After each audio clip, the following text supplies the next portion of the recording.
Okay, so typically when you take the pump apart, it's going to look like this. You've got, this is the output. There's a kind of a check valve there that prevents backflow. And then this is your input, which is free flowing. And what you got on the insides are two sleeves, and then there's a plastic washer between them. And so here's the heart of the problem. So this assembly right here has a spring and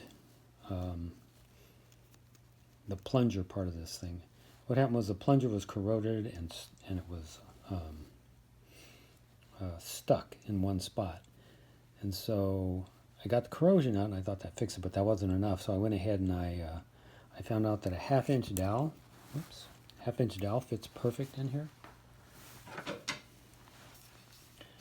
So that's how I unstuck it. Give it a couple of whacks and then it'll slide right out.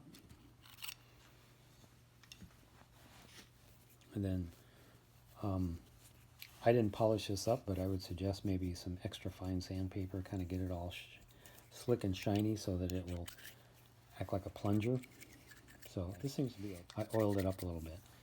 And the spring goes on this side, and then basically you reassemble it. So again, this is the output side. So that's going to go like this.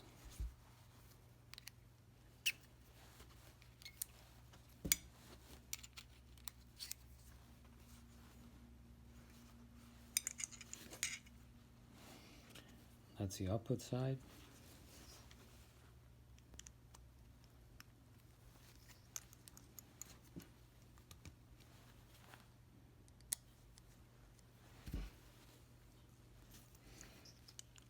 And then, of course, you reinstall it. Here, I'm not going to screw everything back together, but and this plastic part right here actually kind of seats against the spring to give it a little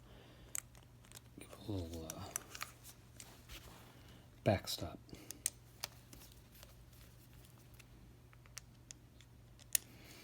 And when you put it all back together, it works like a brand new pump, and you saved yourself some money. And now you can do it the next time it breaks, unless you have an electrical problem, in which case you got to get a new pump. But this turned out to be a mechanical corrosion problem.